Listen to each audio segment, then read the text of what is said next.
Hello दोस्तों, नमस्कार। मैं हूं आपका दोस्त विजय और आज के इस ट्रेनिंग वीडियो में आपका बहुत बहुत स्वागत करता हूं, अभिनंदन करता हूं।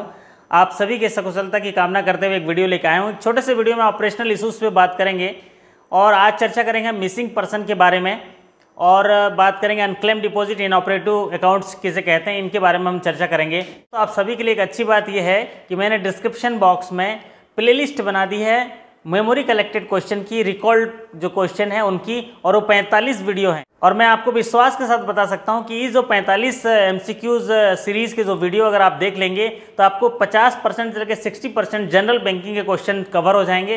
जी हाँ दोस्तों, डिस्क्रिप्शन बॉक्स में जाके उन वीडियोस को एक बार देख लीजिएगा और MCQs पे अभ्यास कर लीजिएगा और आपकी जो तैयारी है वो पुख्ता हो जाएगी। तो चलिए आज का वीडियो शुरू करते हैं। आज बात करते हैं सबसे पहले मिसिंग पर्सन की। एक्चुअल में मिसिंग पर्सन ग्राहक सेवा के रूप में आता है और मिसिंग पर्सन किसे कहते हैं आइए जानते हैं। इनका जो जिक्र है मिसिंग पर्सन का वो under section 107, 108 of Indian evidence act के तहत है। एक व्यक्ति को मृत एज्यूम कर लिया जाता है अगर वो 7 सालों से मिसिंग है। जी हाँ, a person can be assume to have die if he is missing for last 7 year, और उसके हिसाब से उसके अकाउंट की सेटलमेंट्स किए जाते हैं, उनके क्लेम किए जाते हैं। तो the nominee and legal heirs have to raise an express presumption of death of the customer before a competent court. जी हाँ, इस रिलेटेड जो डिक्लेरेशन है वो कोर्ट के माध्यम से लिए जाते हैं कि अगर कोई व्यक्ति पिछले 7 सालों से मिसिंग है तो उसका डिक्लेरेशन अगर उनको कोर्ट से मिलता है तो उसको प्रिज्यूम किया जाता है कि वो उनकी डेथ हो गई है और उसके हिसाब से उनकी सेटलमेंट की जाती है। और अगर कोर्ट प्रिज्यूम करता है और उसमें डिक्लेरेशन देता है तो उसके आधार पर फिर बैंक के खातों में उनका सेटलमेंट किया जाता है। If the court presume that he or she is dead then the claim in respect of missing person can be settled on the basis of the same। जी अगर कोर्ट कॉम्पिटेंट कोर्ट जो है ये declaration ये certificate दे देता है और presume कर लेता है कि ही इज़ डेड, फिर उसके हिसाब से सेटलमेंट होता है। तो ये थी जानकारी मिसिंग पर्सन के बारे में। जी हाँ दोस्तों, आइए फटाफट आप जानते हैं कि इनऑपरेटिव अकाउंट क्या है। जी हाँ, इनऑपरेटिव अकाउंट बैंकों में जो खाते होते हैं अगर उनमें लेन देन लगातार 2 सालों तक नहीं होता है तो उसको इनऑपरेटिव अकाउंट कहते हैं। ऐसे खाते और इनऑपरेटिव अकाउंट सेविंग और करंट अकाउंट में होते हैं। तो सीधी बात है, अगर किसी सेविंग और करंट अकाउंट में लगातार 2 सालों से न कोई लेन देन हुआ है, न डेबिट हुआ है, न क्रेडिट हुआ है, तो उस खाते को इनऑपरेटिव कर दिया जाता है। Saving and current account is treated as inoperative if there is no debit और क्रेडिट फॉर लास्ट 2 ईयर। यहाँ याद रखने वाली बात यही है कि इनऑपरेटिव अकाउंट में 2 साल का लेन देन अगर नहीं हुआ है तो वो इनऑपरेटिव होगा। जी हाँ दोस्तों, आइए बात करते हैं अब अनक्लेम डिपॉजिट के बारे में।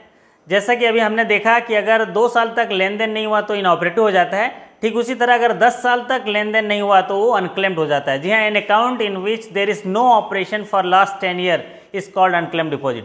जी हाँ, अगर लगातार 10 सालों तक कोई लेन देन नहीं हुआ तो वो खाता अनक्लेम डिपॉजिट हो जाता है। और अगर RD और FD के केस में अगर वो ओवरड्यू हो जाता है 10 साल से ज़्यादा तो वो अनक्लेम डिपॉजिट हो जाता है। तो in case of fix deposit receipt और recurring deposit is overdue for more than 10 year is called unclaim deposit. दोस्तों, ऐसे जो खाते हैं जिनमें 10 साल से लेन देन नहीं हुआ है तो उनको अनक्लेम डिपॉजिट बोलते हैं और बैंकों को वो उन खातों की जो राशि है वो अंतरित करके रिजर्व बैंक को भेजनी होती है। Bank have to transfer all unclaim deposit for more than 10 years to RBI at the end of every month. जी हर महीना उनका जो है फंड जो है ट्रांसफर करके रिजर्व बैंक भेजना होता है। तो रिजर्व बैंक अब इस फंड का क्या करता है, तो रिजर्व बैंक 2014 में एक फंड क्रिएट किया जिसको बोलते हैं deep fund, depositors education and awareness fund. 2014 में section 26A banking regulation act के तहत रिजर्व बैंक ने एक फंड क्रिएट किया जिसको डीप फंड बोलते हैं और बैंकों द्वारा वो राशि जो है अनक्लेम डिपॉजिट वो डीप फंड में चली जाती है। और यदि डिपॉजिटर फिर से वो क्लेम करता है प्रॉपर KYC डॉक्यूमेंट के साथ और अपने डिटेल्स के साथ वो क्लेम करता है तो वो राशि फिर से रिजर्व बैंक से मिल जाती है। If a depositors turn up to claim his money, a refund for the same can be claim from RBI after giving all details. सभी डिटेल्स देके KYC ड्यू डिलीजेंस करने के बाद वो रिजर्व बैंक से वो राशि जो है क्लेम कर सकता है। तो ये थी दोस्तों थोड़ी सी जानकारी। आज हमने चर्चा करी मिसिंग पर्सन के बारे में। अगर 7 साल तक कोई मिसिंग हो तो उसको डेथ प्रिज्यूम कर लिया जाता है और इसके रिलेटेड डिक्लेरेशन कोर्ट से लेके उसमें क्लेम सेटल करते हैं। अगर 2 साल तक ऑपरेशन नहीं है खाते में तो उसको इनऑपरेटिव अकाउंट बोलते हैं और इनऑपरेटिव अकाउंट को भी ऑपरेटिव किया जा सकता है KYC करके और एक ट्रांजेक्शन करके उसको ऑपरेटिव बनाया जा सकता है। ठीक उसी तरह अगर 10 साल तक लेन देन नहीं होता है या कोई RD FD जो है 10 साल मैच्योर होने के बाद 10 साल तक ओवरड्यू हो जाता है तो भी वो अनक्लेम डिपॉजिट बोलते हैं। और ऐसे अनक्लेम डिपॉजिट जो है वो हर महीना रिजर्व बैंक को डीप फंड में चले जाते हैं और डीप फंड जो है depositor education and awareness fund है, उसमें जमा करने होते हैं और अगर डिपॉजिटर चाहे तो वो क्लेम ले सकता है प्रॉपर तरीके से एप्लीकेशन करके बैंक के माध्यम से अपना KYC डिटेल देते हुए। जी हाँ दोस्तों, आशा करता हूँ कि ये वीडियो आपको अच्छा लगा होगा। अगर अच्छा लगा होगा तो लाइक कर दीजिए, चैनल में नए आए तो सब्सक्राइब कर लीजिए, और बिल्कुल डिस्क्रिप्शन बॉक्स में जाके जो मैंने MCQ सीरीज़ का प्लेलिस्ट बनाया उसको एक बार देख लीजिए और उसका एक्सपीरियंस शेयर करिए, कमेंट करके बताइए कि वो कैसा है। और अगर कोई सुधार करना है मेरे वीडियोस में तो आप ज़रूर कमेंट करके बताइए। मैं हमेशा तैयार रहता हूँ, आपके सुझावों को बड़ी गंभीरता से लेता हूँ और उस पर काम करता हूँ।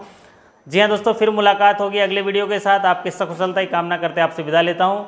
इस वीडियो को देखने के लिए आपका बहुत बहुत धन्यवाद। नमस्कार, थैंक यू सो मच।